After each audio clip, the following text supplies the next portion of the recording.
Hello, my lovely Aquarians, and a very warm welcome to your 2022-2023 horoscope forecast.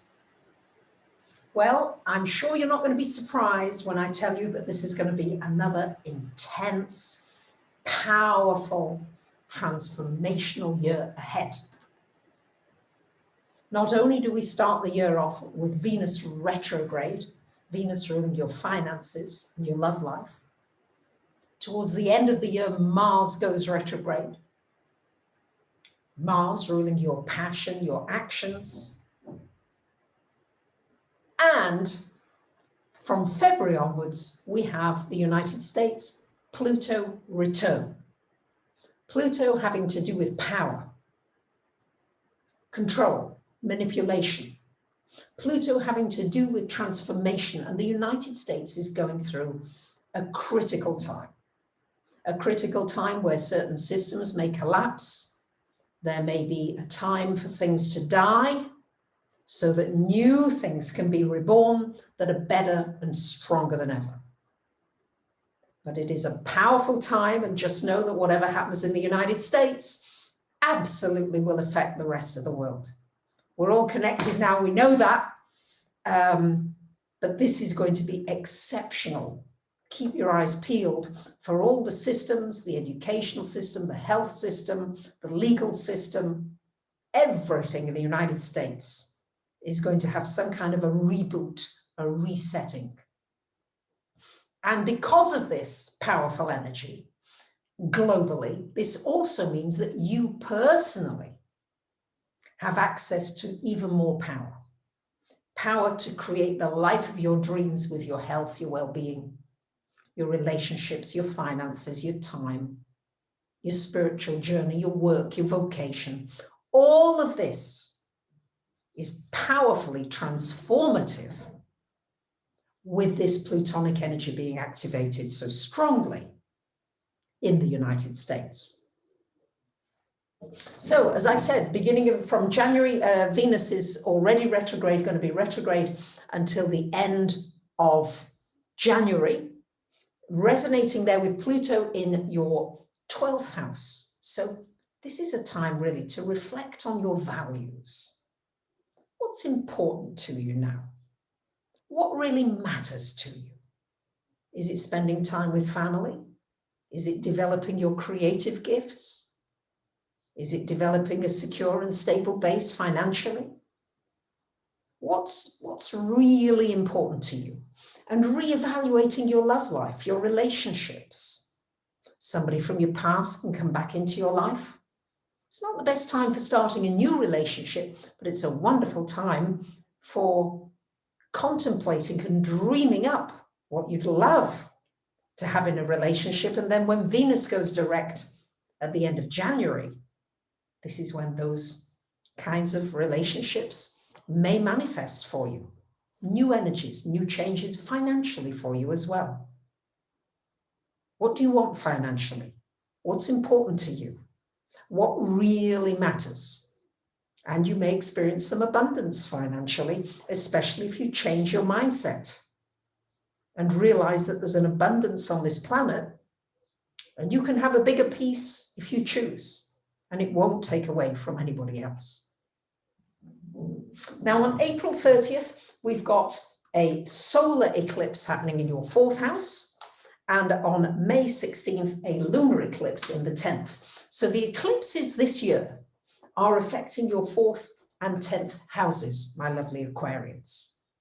The 4th house, your home, new beginnings, new possibilities here. You might be moving home.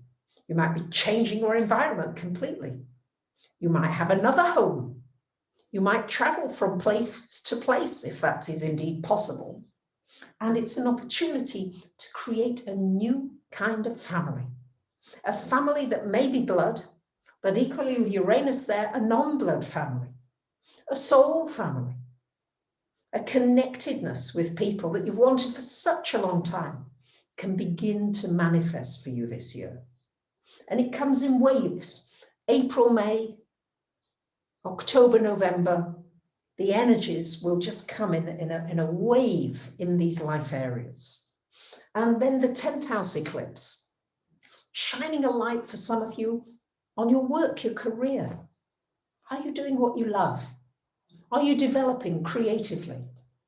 Are you reaching more of your potential? And this is encouraging you to go further, to spread your wings a little wider, to share more of you, whether you have a career or a vocation or not, to just share yourself, to not keep your special touch separate and private.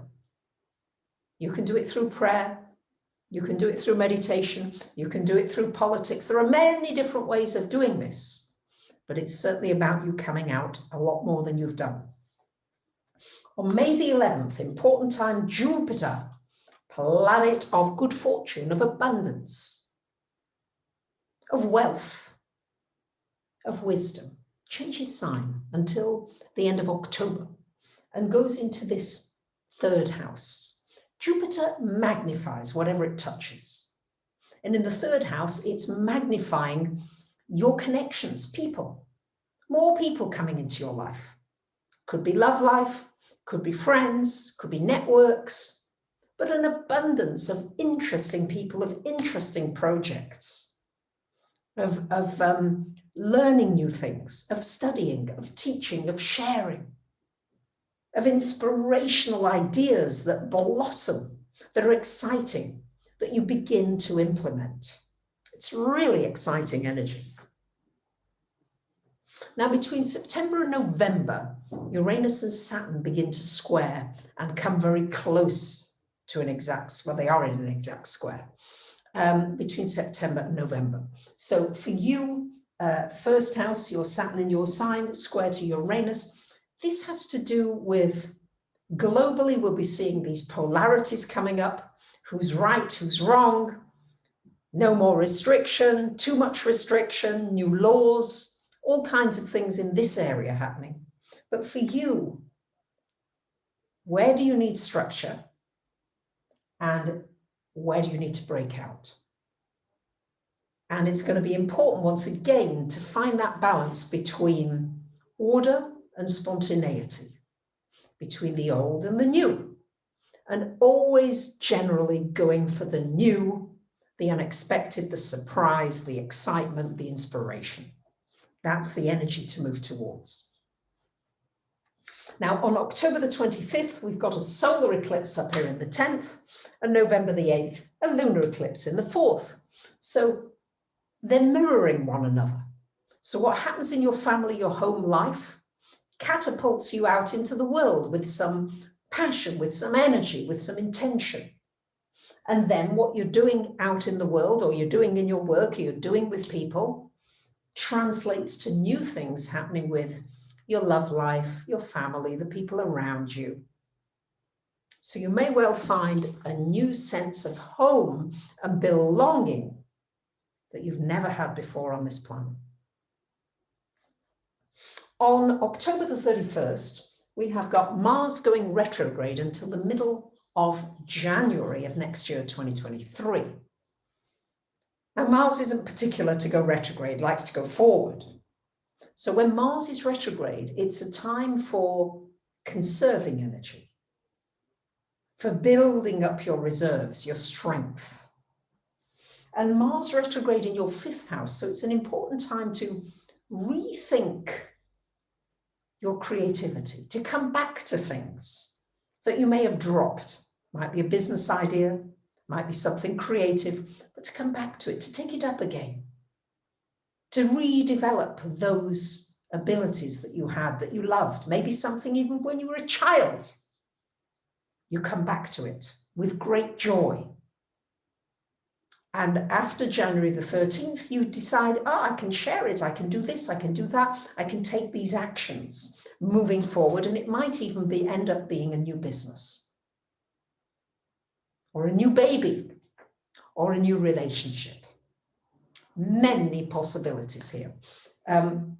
October the 29th, we did have Jupiter going back into the 2nd for a couple of months until December 21st. So Jupiter expanding your finances those last couple of months in the year, and maybe some business opportunities.